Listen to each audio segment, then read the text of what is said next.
e c'è il Piave fra noi e loro. Passa l'inverno, passa la primavera.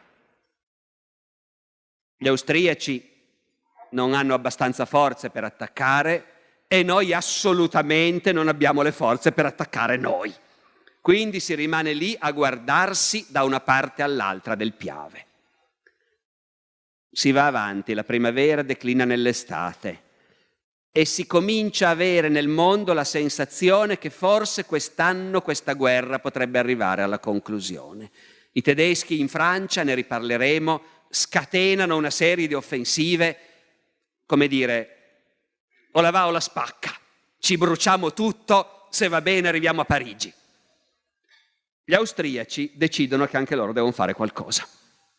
Dopotutto a Caporetto è andata così bene. Certo, ma a Caporetto c'erano i tedeschi.